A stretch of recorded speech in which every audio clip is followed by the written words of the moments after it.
rent to friends or family. Now, you're going to think that I'm being mean or being a horrible person for saying, why shouldn't I help out a friend or family member in need if I have a buy to let property? Well, I'm going to go over some of the horror stories that you've heard, I've heard, and things that you can do to avoid getting caught in the trap of helping out a friend or family member and then ending up in trouble with your mortgage lender.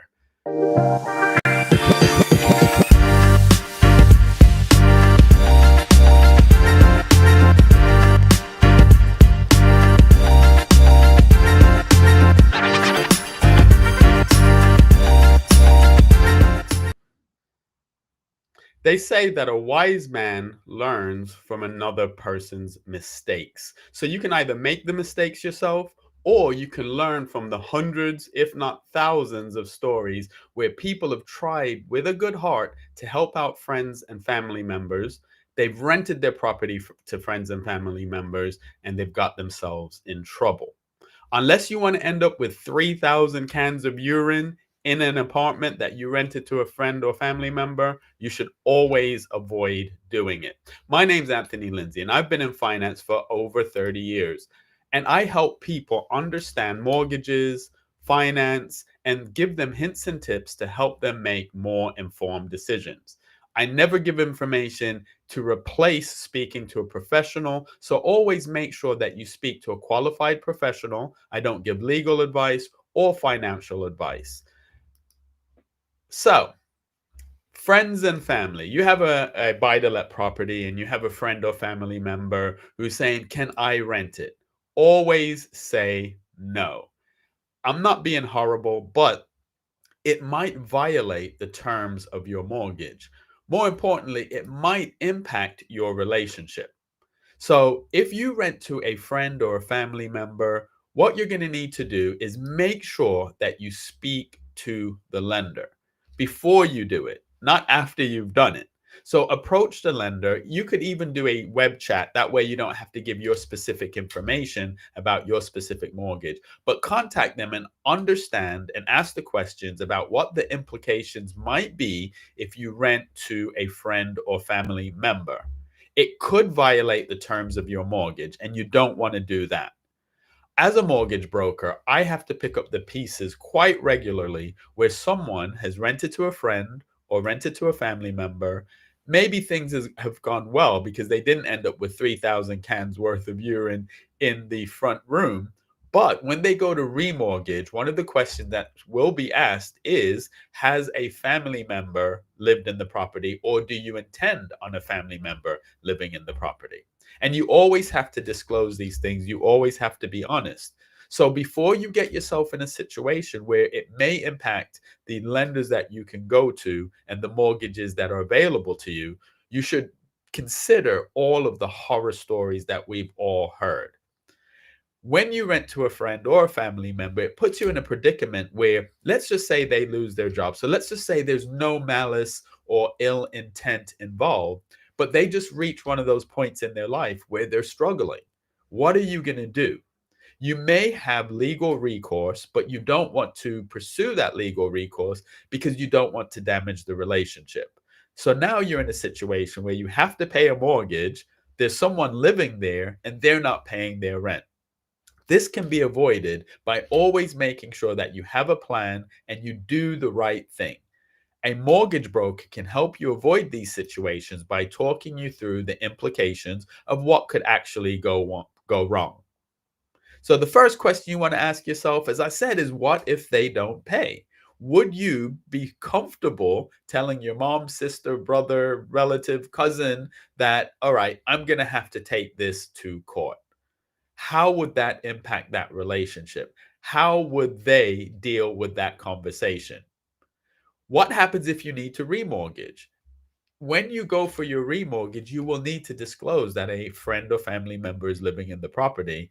And it may mean that you won't be able to remortgage with that lender, or it may impact the rates that you're offered because it's a different type of mortgage.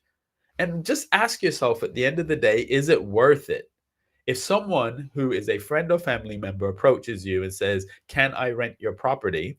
and you telling them no means that they won't talk to you anymore, then you have to question that relationship, because that answer of no is to protect you and to protect them and to make sure that you can move forward and have a good relationship with that person without money getting involved. We all know that money can ruin even the best relationship. I'm going to share some of the top mistakes that people make when getting a buy to let mortgage. And this is how they often end up in the situation where they've rented to a friend or a family member. Top issue is a lack of professional support and advice. So, what I mean by this is quite often people see these online gurus or these online courses about how you can build wealth in property. And what they do is they sign up for this free course, which usually isn't free, it's just a lead funnel. But they sign up for this course and then they go and buy a property or start to pursue getting a buy to let mortgage, but they don't seek professional advice.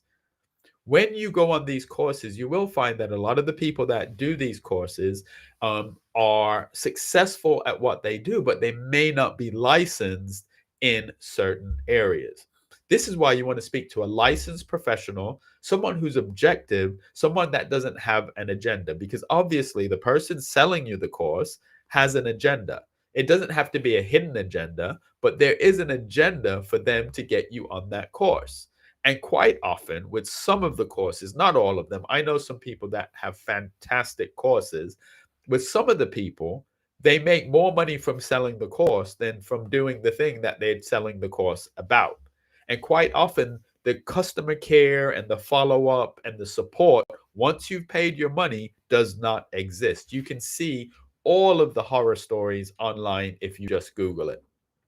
Another thing that people do is they try to cut corners. So, in order to try to make money, they try to cut corners. Now, there's nothing wrong with being wise, there's nothing wrong with being prudent with how you spend your money, but you should never cut corners, especially in an area as lucrative as property investing. You can make a lot of money, but you need to be willing to spend the money. So, a lot of people, what I find is they'll go online and get tenancy agreements, or they'll go online and get legal contracts. Never get your legal contracts online. Always speak to a professional that can write a custom contract or tenancy agreement for you. A lot of what you'll find online is just a template. And when you read the small print, quite often they'll say that this is just a guideline or just a starting point. By paying a professional, you'll make sure that that contract or that tenancy agreement is enforceable. And you want your tenancy agreement to be enforceable. You want it to be up to date with the current guidelines, policies, and laws. Or what can happen, and this happens to me all the time, I'll speak to a client. I have 30 years worth of financial experience. I've done collections, and I really want what's best for their family, even if it means that they don't do business with me. I'll give them quality advice, and they won't listen. Always listen to the quality advice that you're being given by a mortgage broker. If you don't trust the mortgage broker enough to follow their advice, then you shouldn't be working with them. A good mortgage broker quite often will protect you from yourself. We will be able to protect you from making the common mistakes that people make because they don't consider all of the factors. I've had experiences where on paper, I've had a mortgage that the person could afford on paper. But based on understanding that person, their long term goals, their family situation, I've advised them that maybe you should buy at a lower price point. Sometimes people listen, sometimes people don't. But you should follow the advice of your mortgage broker. Now, there will be some instances where it's a preference. So I had an instant not too long ago where I was speaking to a client and I was giving some advice. I was saying, well, this is my view on this particular thing. I wouldn't do it. However, I always caveat that with you know you. You know your personal circumstances and what you're looking to accomplish in life. So you have to make the ultimate decision. I had an instance where I was living somewhere and I was paying a really, really, really, really low rent for an extended period of time. I could have kept on living there, saved money, done other things, but I wasn't happy in that situation. So, despite some people saying, oh, just ride the wave as long as it's there, I made another decision. So, that's a little bit different. But if a mortgage broker is giving you advice based on shared experience, based on something practical or something legislative, you should follow that advice. So don't be one of those people that goes to a professional, but you already have all the answers. Be willing to listen, be willing to be advised. Now, you may need a second opinion. And if you're getting a second opinion, make sure that you provide the full context. Don't explain your situation to the other person in a way that it's designed to get the answer that you want. So don't make these common mistakes. If you are looking to be a buy to let landlord, if you're looking to have one or multiple properties, follow this advice. Don't make silly mistakes. My name is Anthony Lindsay, and I provide the information you need to make informed choices, not to avoid speaking to a professional, but this way you have some guidelines on the things that you want to ask. You have some baseline information when you go and have that appointment. And as I always say, always speak to a mortgage broker about 6 months in advance of when you think you're ready to execute. This way, everything you need to do as far as putting things in place, tidying up your credit, etc., you can do that in advance. Sometimes if you wait until you're ready, it's too late to fix some of the things and you won't end up with the best products. If you like this video, make sure that you share it with friends and family. Make sure you like, comment, and subscribe. And make sure if you have any questions or any topics that you'd like for me to discuss, please share them with me.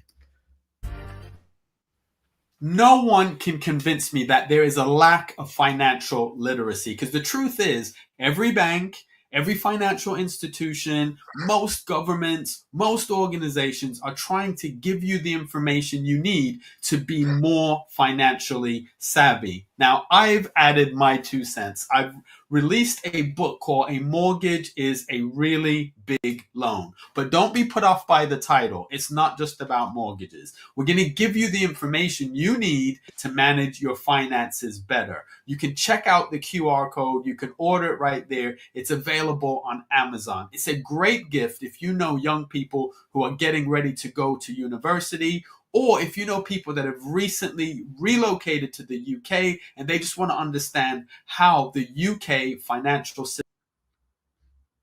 Yeah, so that's a little bit of information about the book.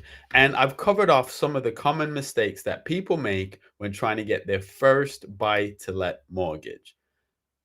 Let me explain what a buy to let mortgage is and why you might consider getting a buy to let mortgage. My name's Anthony Lindsay, and as I said, I help by sharing common tips and information about mortgages and finances that you can make informed choices. So, what is a buy to let mortgage? A buy to let mortgage is a mortgage on a property that you plan on renting out. So if you're getting a buy to let mortgage, it means that you're not planning on living in the property. And as I've said in other videos and in other sessions, you want to make sure that you're not going to be renting it to family. And I would advise against renting to friends. A buy to let mortgage is going to have different criteria than a residential mortgage. This is why it's important to do your research and understand if this is the right mortgage type for you. One of the questions that will be asked is if you've ever lived in the property. So this is more about if you have a residential property that you are looking to convert into a buy to let property. So sometimes what will happen is someone might have purchased a property through the right to buy scheme, or they may have inherited a property, or quite often what will happen, you'll have a couple who both have their own property. They come together, they get married, and they decide that they're either going to move into one of the properties or buy a third property and rent out both of the properties that were owned by each individual. This is what's called a consumer buy to let. The regulations and the mortgage products are a little bit different for a consumer buy to let than for a standard buy to let. So, a standard buy to let would be a property you've never lived in, you're purchasing for the purpose of renting out. I've done a couple of videos on consumer buy to lets and some of the pros and cons and some of the difficulties that people sometimes face when trying to get a consumer buy to let mortgage. The other thing that you always want to know is what is your long term plan? So, when you're speaking to your mortgage advisor or accountant or solicitor, make sure that you're explaining to them what your long term plan is, not just for this property, but for your life. Are you planning on staying in the UK? There are a lot of people that have immigrated to the UK from other countries, other parts of the world that plan on retiring in their country of birth. These are things that are going to be very important when you're understanding and considering what the best mortgage type is for you, and also what the best setup as far as how you purchase that property. What you're going to want to consider is, can you do the work yourself? So if you're buying a buy to let property and you're very handy and you can do things yourself, like build things, fix things, install things, that will cut down on the renovation cost and it will cut down on the maintenance cost. So if you know that you can get this buy to let property, it may be suitable for someone to move in right away, but the ongoing maintenance you can take care of yourself, you should factor that into your plan. Conversely, if you know you're like a lot of people and you'd rather just pay someone to take care of the stuff, maybe your best advice is to go with a property maintenance company. There's lots of property maintenance companies out there that will offer guaranteed rent for a period of time. They'll take care of all of the maintenance, they'll take care of collecting the rent. So essentially, you just get a check once a month. Now, the downside is you may be getting a little bit less, but usually they'll go through a cost comparison to say, well, this is what it would cost in time and stress and materials if you do it yourself. And we provide a turnkey solution. So you don't have the headache and the hassle of maintenance and calls from tenants. Especially if you are planning on having multiple properties, this may be something to consider. A very concerning trend that I see with a lot of people that are building portfolios in property is they have no estate planning in place. What I mean by that, I've had to deal with circumstances where clients have come to me and a parent or a grandparent has died with multiple properties and they've been structured incorrectly, or they don't have life cover, or they don't have things in place to ensure that those properties can be either kept by the family or disposed of in a way that is tax efficient. So, as you build your property portfolio, make sure that you're looking at your protection. Quite often, I hear the excuse, and that's all it is. I hear the excuse that insurance doesn't pay out or that these things are too expensive. You should factor the cost of your protection or insurance into the cost and running cost of building your property portfolio. One of the best things that you can do is have the right things in place that if you pass away or if you were to have a critical illness, that the properties would be paid off. The right insurance cover will do that. That means you won't have the stress or the headache if something as tragic as cancer was to visit you. You won't have the stress or headache of having to worry about how you're going to maintain these properties. They could be paid off for. Also, you want to look at the tax implications of inheritance tax or transferring properties into people's names. As I always say, you have to plan for these things, but always make sure that everybody knows what everybody knows. And what I mean by that is when you put your will, not if, but when you put your will in place, make sure that everybody is aware, at least of the key details. They don't have to know all of the details, but make sure that everyone's aware of the structure of your will, where your will is, and who the executors are. We have a great will writing partner, so that information will be in the link. A will is a very important part of any adult's life. Quite often, the best time to get your will in place, if you haven't done it already, is when you're purchasing property. And as you buy additional properties, it's worth reviewing your estate planning. Estate planning should be a part of any property building strategy.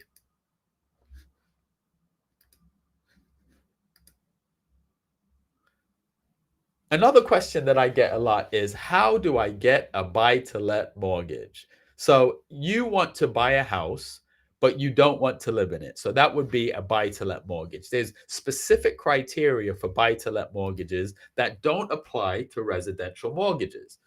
All of the information that I'm sharing is general information, and you should always speak to a licensed professional who understands your circumstances, someone you know, someone you trust, or if you don't know them and trust them, someone that has been referred by someone you know and trust. My name is Anthony Lindsay, and I've been in finance for over 30 years. I've done everything from wealth management to collection. So when I talk through these products, I'm talking about it not just from the perspective of a mortgage broker, but someone who wants to make sure you have the best advice to make the best decisions. So, the first thing that you're going to want to look at is the deposit. And again, as a rule of thumb, there are numbers on both sides of this. You're going to need about a 25% deposit. A 25% deposit. You want to consider how that deposit was built up. So when you go to your lender, they're going to want to see how you accumulated that money. So what the ideal thing might be, you've sold another property, you have that money. You inherited money and you have that money. There's various ways that you may have built up that savings. They're going to want to see that. In most cases, they're going to need to see 3 months bank statements. It could be partially a gift, but that will impact the lenders that will lend to you. So, first thing, 25% deposit. As a rule of thumb, what you want is the income or the rental income from that property to be at least 45% higher than the mortgage payment. So, if your mortgage payment is £1,000 a month, then the rental income needs to be about 1,450. This is based on assuming that you're doing a buy to let mortgage on an interest only basis. If you need more information about interest only mortgages, make sure you check out one of my videos where I go into more detail about interest only mortgages. In most cases, when someone's getting a buy to let property, what they'll do is they'll get an interest only mortgage. That means if they borrowed £200,000 to purchase the property, they pay down their 25%. When they pay each month, the amount that they pay only covers the interest. That means, let's just say they've done a 20-year term. 20 years from now, they will owe exactly, well, not exactly, they'll owe about the amount that they borrowed. An interest only mortgage is used on buy to let properties usually for two reasons. A, the person has paid down 25%, so they have about 25% equity in the property. Let's just say they've taken it over a 20-year term. Over that 20 years, in most cases, that property will appreciate or rise in value. So that means at the end of that 20 years, they have the 25% equity in it that they had anyway, plus the increase in value. So an interest only mortgage might work in that circumstance, especially if you're getting the appreciation in value, plus you're getting at least 45% higher rental income than the mortgage you're paying. So that means you're making money each month, plus the property is appreciating in value. A question that people ask, because there's a lot of this online, is should I buy it in personal name or should I buy it as a limited company? And the quick answer is I don't know. That's going to depend on your circumstances. So make sure that you speak to an accountant who specializes in property. Explain to them what your long term goals are. Are you planning on buying more properties? Are you planning on staying in the UK? Do you have kids? Explain your full circumstances, and they'll be able to advise you on if you should buy in personal name or limited company. There is no one size fits all. So don't let anybody fool you into thinking that you should always buy as a limited company or that you should always buy in personal name. These are a few things to consider about getting a buy to let mortgage. And I'm going to share with you right now the top 5 mistakes that people make. I've covered off some of them, but I want to really drill this into your brain. People will make mistakes quite often, not because they don't know any better, but because they think they know everything. They think that what they're being told is wrong and they'll be an exception to the rule. We've all heard the horror stories about people having the wrong mortgage, people renting to friends and family, and it going pear shaped. So don't ignore professional advice. As a licensed mortgage broker, I'm going to give you the correct advice that is going to go along with government policies, regulations, and laws. Whatever professional you're speaking to will give you a good service when they tell you the things, not just what you want to hear, but the things that you need to hear. So they'll be able to caution you about common mistakes. Always make sure you have a plan. People don't plan to fail, they fail to plan. So have a plan. Where do you see yourself 3 years from now, 5 years from now, 10 years from now? Do you have children? How are your children going to be impacted by your plan? As a couple, sit down and talk through everything and make sure that each person in that relationship knows where all the documents are, knows what the terms and conditions are, is involved in the estate planning. It's so tragic when I see situations where there's a relationship dissolves and one person has all the information and the other person doesn't. So make sure that each person in the relationship or on the mortgage understands what you're doing and what the long-term plans are. Buying at auction. If you're an experienced investor, then buying at auction can be fantastic. If you're someone that's just looking to get something on the cheap, I would avoid it. Buying at auction can be very risky if you don't know what you're doing. It can be a great way of getting a property for less than the market value, then fixing it up and maybe remortgaging it. There's lots of things you can do if you're a little bit more sophisticated. But I would always recommend if you're buying a residential property, you should never buy at auction. If you're buying a buy to let property and you have no experience, no team, don't know what you're doing, and you can't afford to lose money, I would avoid it. One of the things that is in place if you are buying from auction, you do need to seek independent legal advice. And there's a lot of mechanisms there to make sure that you don't unwittingly get yourself in over your head. But quick advice, I'd say if you're inexperienced, don't know what you're doing, do not buy from auction.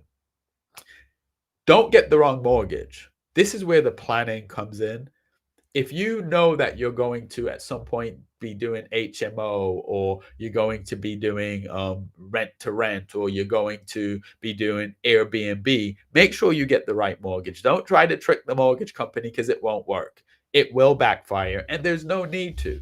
Specialist lenders will lend on most circumstances, but they need to know the details. So when you approach your mortgage broker and you're talking through your plans, explain what you want to do with the property to ensure that you have the correct mortgage and you don't fall foul of mortgage lenders' legal contractual requirements. Not having a solid exit strategy. So, an exit strategy is saying, okay, I'm buying this buy to let property. I am doing a 20-year term. What happens at the end of that 20 years? On the mortgage application, that is a question. What is the exit strategy? In most cases, the exit strategy is to sell the property. So that means you buy a property for 100,000, you pay down 25,000. So that means you owe 75,000. You take an interest only mortgage, because quite often on a buy to let, people do an interest only mortgage. So that means each month that you pay for that 20 years, you're not paying down that 75,000. At the end of the 20 years, the lender wants to know, what are you going to do? So at the end of the 20 years, your exit strategy might be to sell that property. Now, here's how the quick math will work. You'll owe 75,000. However, over the course of that 20 years, hopefully the property will have appreciated in value. So let's just say, to make the numbers easy, it's appreciated in value by 100,000. So you owe 75,000, but the property is now worth 200,000. So originally it was 100,000. It's now worth 200,000. It would be great if property would double in value in 20 years, and sometimes it does. So that means when you go to exit or to redeem that 75,000 that you owe, you could sell it for 200,000. You would pay back the 75,000 that you owe to the bank. You'd pocket 125,000 pounds. But here's the bonus.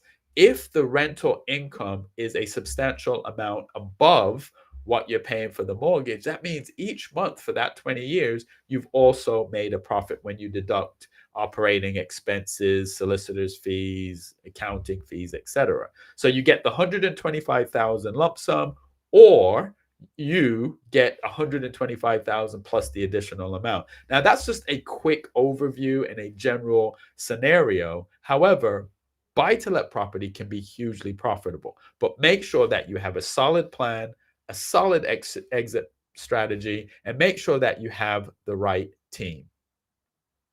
I'm going to share a few things with you about how you can get started in buying your first or multiple buy to let properties.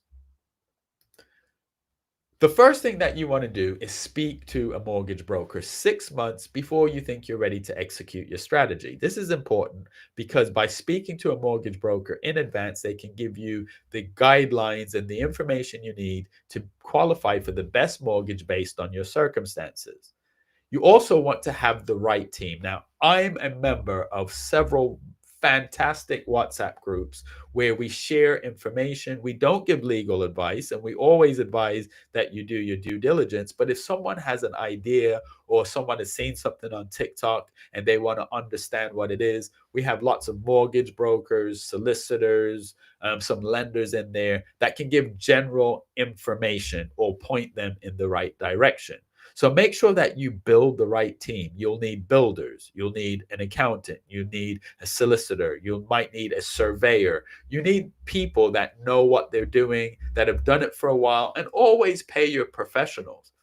Property can be a great way of building generational wealth, and it can be a huge advantage, even if you're just looking to use property as your pension. But you're going to need the right team, and you need to spend the money. Make sure that you include your family in on the plans. You shouldn't be building a secret property portfolio. That's not a good thing because when you pass, it can cause problems for those who are left behind. So make sure you include your plan. Make sure in that plan is some form of estate planning, because the estate planning will ensure that your hard work pays off not only for future generations, but also while you're here on this planet. Don't expect it to be easy. As Muzzy says, anyone who tells you that property investing is easy is trying to sell you a course.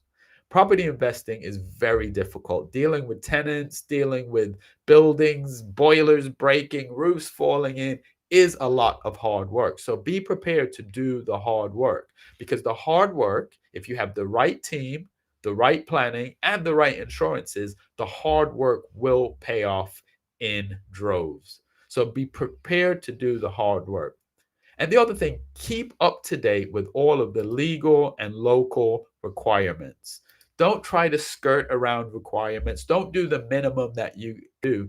Always make sure that you are working within the law. Make sure that you are up to date with what the upcoming changes are. As I'm making this video, we have the Renters' Right Bill that is working its way through Parliament. What it will look like, we don't know yet, but this will impact landlords. And I am finding that there are a lot of landlords exiting the market because of some of the changes that are coming up.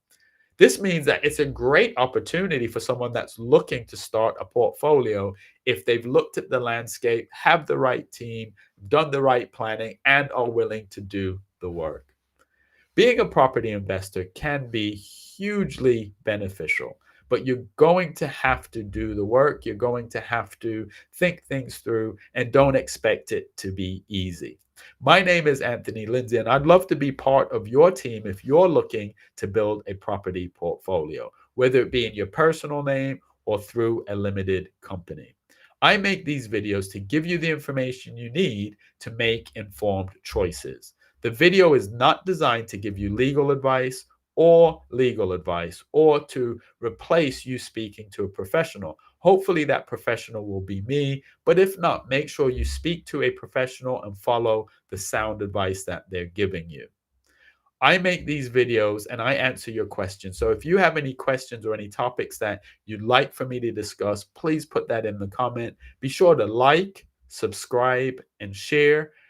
I'm here to help you, and make sure you reach out to me. My LinkedIn is in the top left. My name is Anthony Lindsay, and I've been in finance for over 30 years, so I know a thing or two.